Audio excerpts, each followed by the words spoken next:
It is almost draft month. The countdown is on to April 23rd in the 2026 NFL draft. And it's time for a PSA that you, yes, you need to hear, Bengals fans. Let's get into it right now on Cincinnati Bengals Talk.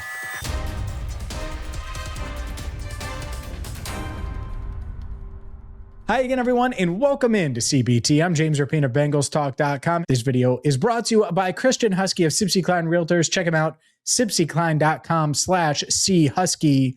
Let's dive into an annual PSA and something that I really need to hammer home, because over the next 3+ weeks, we're going to be discussing all things draft, all things Bengals draft, what they could do at 10, what they could do at 41, at 72, at 110, at on day 3, and the round 6 and round 7, all those things. And they have 4 picks in those final 2 rounds.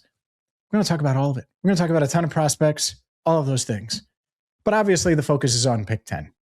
And ladies and gentlemen, it is time for the phrase that I say all the time, certainly this year, but certainly this time of year.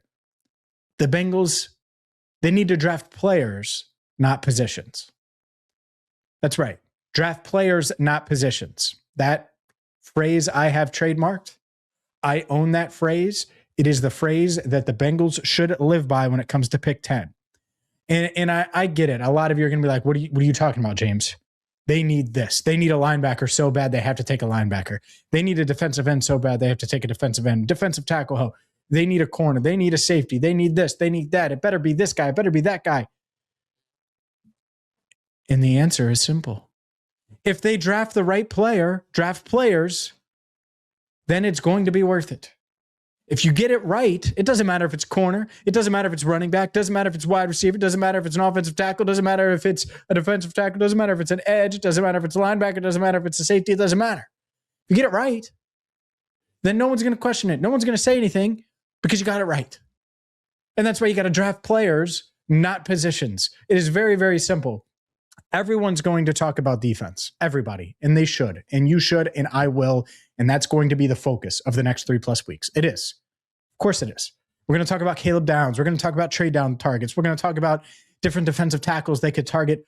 Probably rounds 2 and 3 is the sweet spot. Trade down targets that could be defensive tackles. Edge, obviously, Ruben Bain is one. Sonny Styles is one. Arvell Reese in some magical fairy tale land where he falls is one. Jeremiah Love, by the way, is going to be one. The Carnell Tate, Mekhi Lemon scenario, another one.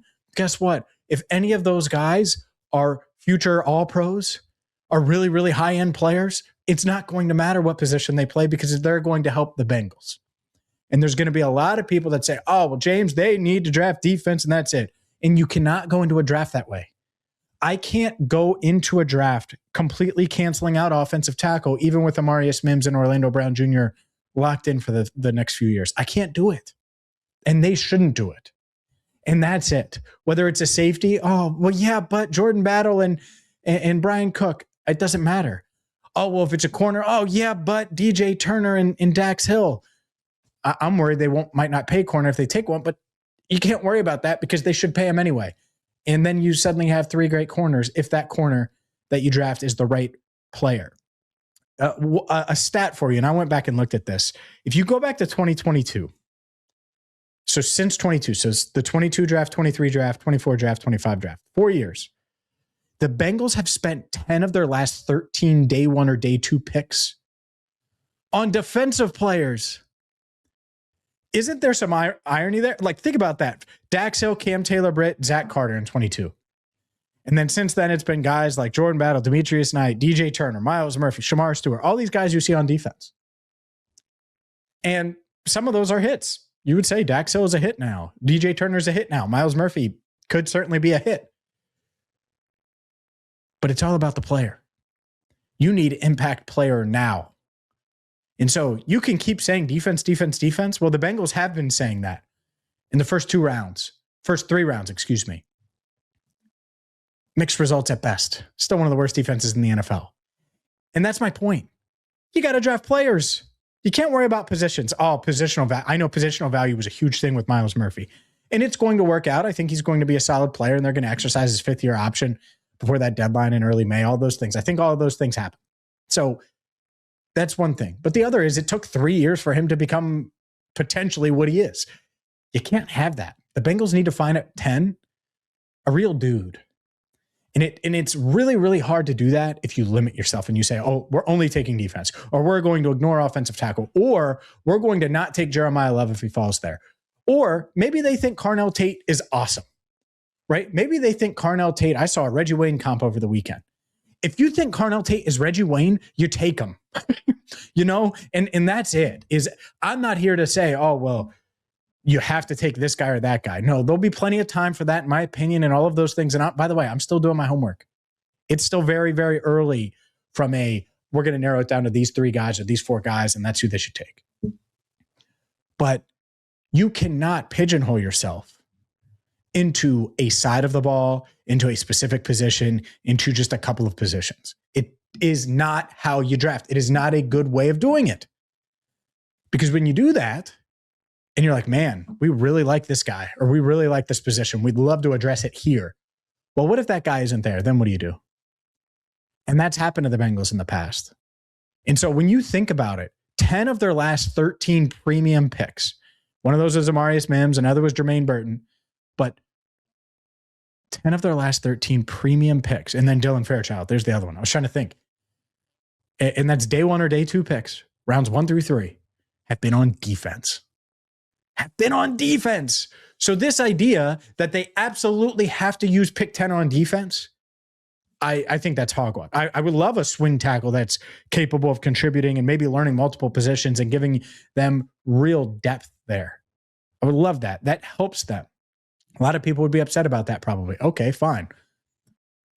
Whatever, man. I think that's it.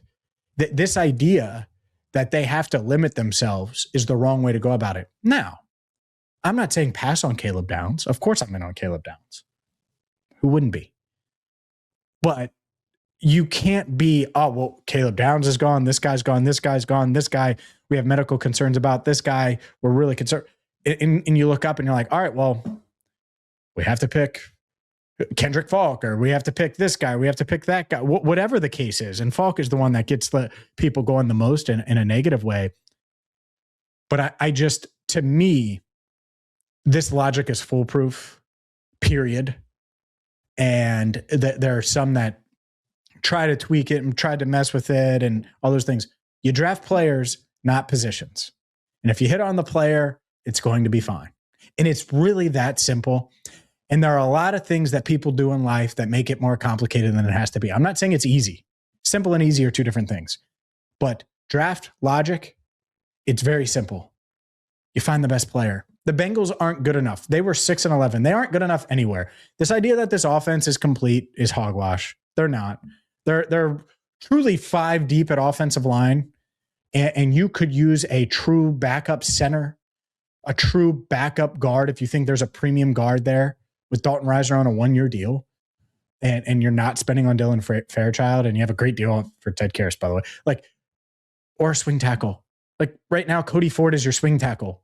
Think about that. Think about if you have to block Myles Garrett, season on the line.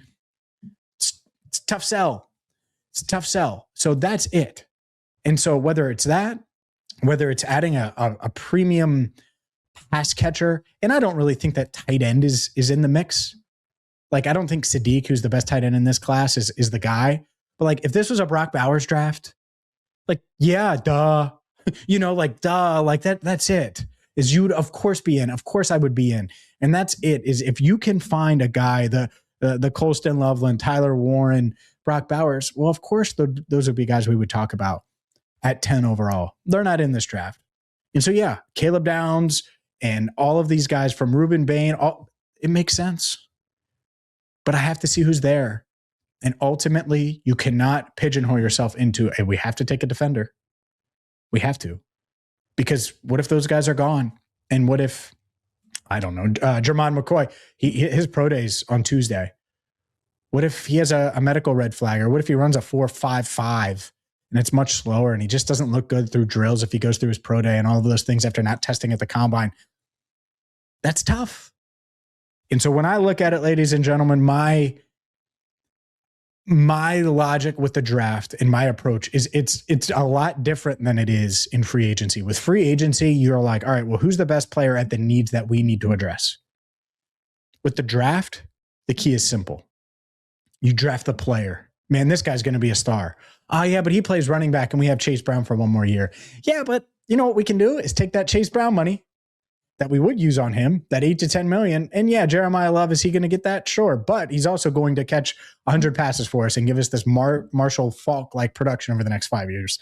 Like, if that's how you feel, well, then it's a no-brainer.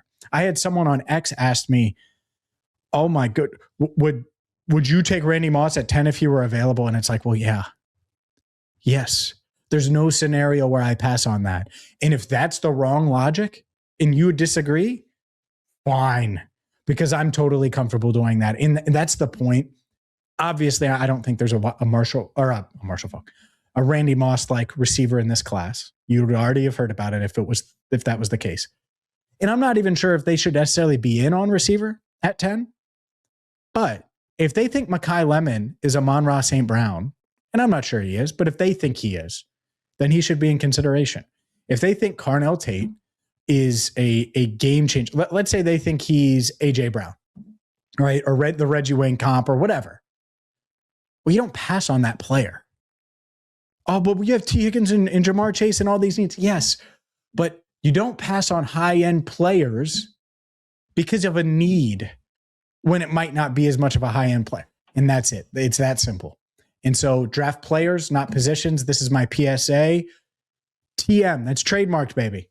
So next time you're having a draft conversation, remember, James Rapien told you to draft players, not positions. If you live by that philosophy, you're going to ace this time of year. And every team should live by it. The Bengals, certainly, this is a Bengals channel, should live by it. We will see if they do. Obviously, we have a ton coming your way. I'm already working on guests.